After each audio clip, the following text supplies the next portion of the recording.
ملاحظہ کریں یہ سورہ احزاب ہے، اللہ رب العزت کا ارشاد ہے اعوذ باللہ من الشیطان الرجیم یا ایھا النبی قل لازواجک وبناتک ونساء المؤمنین یدنین علیہن من جلابیبہن، اے نبی صلی اللہ علیہ وآلہ وسلم اپنے ازواج کو بولو اور اپنے قوم کے بیٹیوں کو بولو اور مومنین کے عورتوں کو بولو کہ اچھی طرح سے حجاب رکھا کرو، اپنے لباس کو اچھی طرح سے پہنا کرو، ذالک ادنی یعرفن فلا یؤذین، یہ پردے کے لیے، یہ حیا کے لیے، وکان اللہ غفورا رحیما، اور اللہ غفور رحیم ہے۔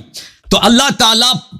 نے عورت پر پردہ واجب کیا ہے، بالخصوص ازواج نبی صلی اللہ علیہ وآلہ وسلم پر، کہ وہ نبی صلی اللہ علیہ وآلہ وسلم کے ناموس ہیں، ان کی عزت ہیں، اگر ان کے وہ کوئی ایسے کام کریں، بے حیائی والی کام کریں، تو یہ رسول اللہ صلی اللہ علیہ وآلہ وسلم کی عزت پر اور ان کی غیرت پر آنچ آئے گی۔ یہ کتاب الموطأ، یہ شیعوں کی کتاب ہے نہیں، یہ ان کے امام مالک ابن انس کی کتاب ہے، جز نمبر 1،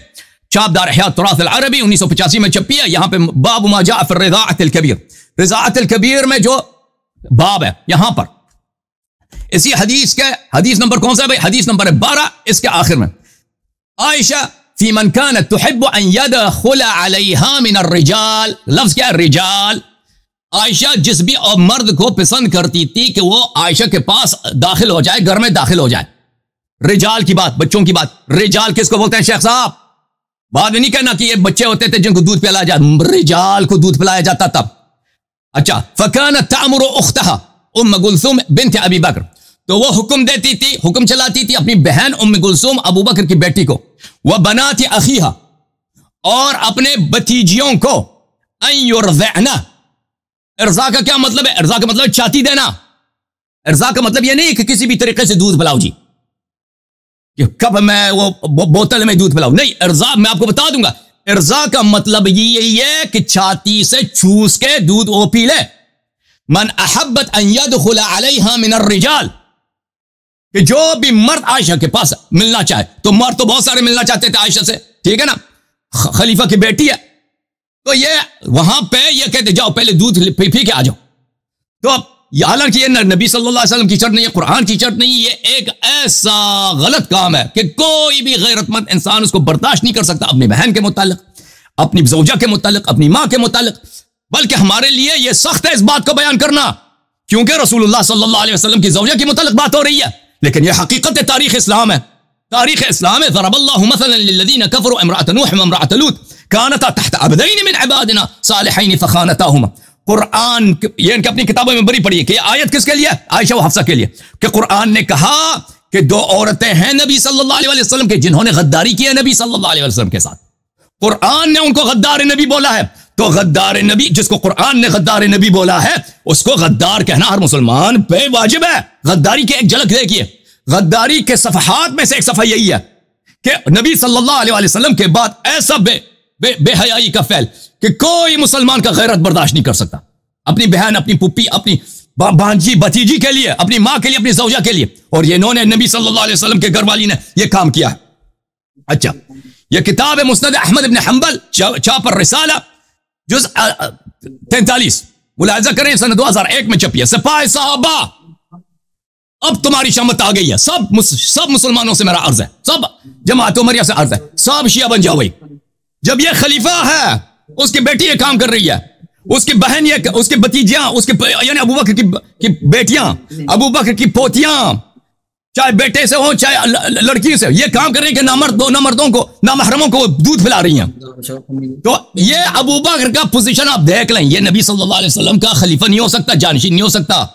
آ جاؤ عطرت کی طرف، آ جاؤ عصمت کی طرف، اہل بیت علیہ السلام کی اتباع کرو، ان لوگوں سے برات کا اظہار کرو۔ اچھا، احمد ابن حنبل کی جلد نمبر 43 میں کانت عائشہ، حدیث نمبر 26330، عائشہ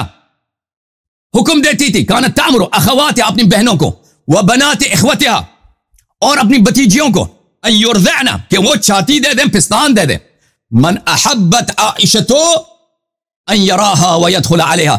کہ جو بھی عائشہ چاہتی تھی کہ وہ مرد میرے پاس آ جائے اور مجھے دیکھ لے، اس کو پہلے جا کے وہاں پہ کورس کر لو دودھ پینے کا۔ وَإِن كَانَ كَبِيرًا، چاہے وہ بوڑھا ہی کیوں نہ ہو، کبیر یعنی چاہے بوڑھا ہی کیوں نہ ہو، 5 رضعات، ایک دفعہ نہیں 5 دفعہ جا کے 5 مختلف مواقع پہ وہاں پہ دودھ پی کے آ جاؤ، ٹھیک ہے نا، چاچی لے لو، ثم يدخل عليها، پھر وہ داخل ہو جائیں۔ یہ حاشیہ نمبر 1 ہے، حدیث صحیح وہذا اسناد جید، حدیث صحیح اور یہ سند جید ہے۔ اب مجھے بتاؤ جی، اب مجھے بتاؤ، اگر شیعہ لوگ ایسے کرداروں سے براءت کا اظہار کرتے ہیں، کہتے ہیں ہم نہیں چاہتے ان سے، ہم ان کو نہیں چاہتے، ان سے محبت نہیں کرتے، ہمیں ان کے اس کردار سے نفرت ہے، تو کون سا ضمیر انسان کہتا ہے کہ یہ ایسے کردار جو ہے ابو بکر اور ابو بکر کے گھر والے اس کی پوتیاں یہ کام کرتے تھے، ٹھیک ہے نا؟ عائشہ کی بتیجی یعنی ابو بکر کی پوتیاں، عائشہ کی بہنیں یعنی ابو بکر کی بیٹیاں جب یہ کام کراتی تھیں کہ نامردوں کو پستان دے دیں، تو اس خاندان سے اگر شیعوں کو نفرت ہو تو یہ بالکل اسلام کا یہ حکم ہے، ہر مسلمان کو یہ کرنا چاہیے۔ یہ کتاب ہے کتاب الام لمحمد ابن ادریس الشافعی، دیکھیں ان کے 4 امام ہیں نا، مالک کا میں نے دکھا دیا، حنبل کا دکھا دیا، اب شافعی صاحب کا کتاب یہاں پر ملاحظہ کریں، صفحہ نمبر 103 میں وہ نقل کرتے ہیں، اخبرنا سفیان عن يحيى عن سعيد بن عمرو عن عائشة كانت تقول نزل القرآن ب10 رضعات معلومات ثم سيرنا إلى 5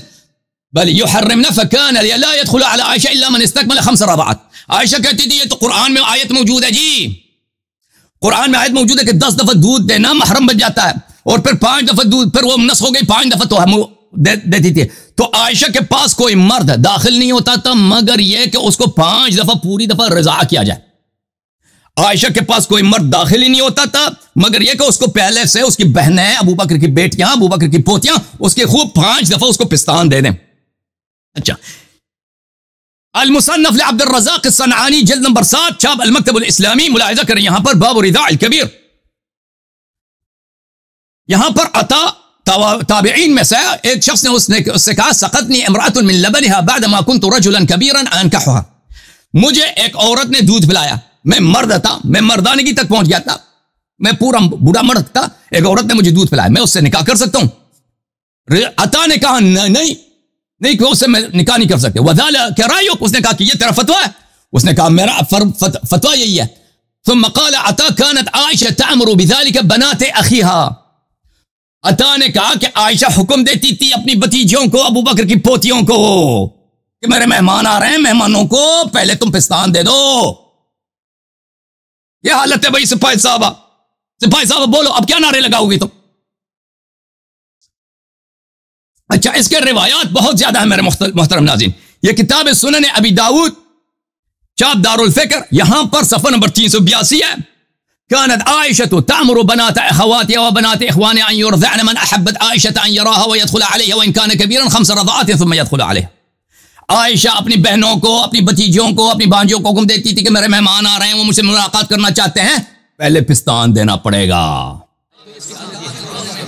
جوم جاؤ، پرواز کرو، کیوں فخر سے سر اٹھا، کیونکہ اللہ تعالیٰ نے تمہیں انتخاب کیا، صراط حق پر صرف تم ہو، صراط ایمان پر صرف کیا، کیونکہ اللہ تعالیٰ نے تمہیں انتخاب کیا، صراط حق پر صرف تم ہو، صراط ایمان پر صرف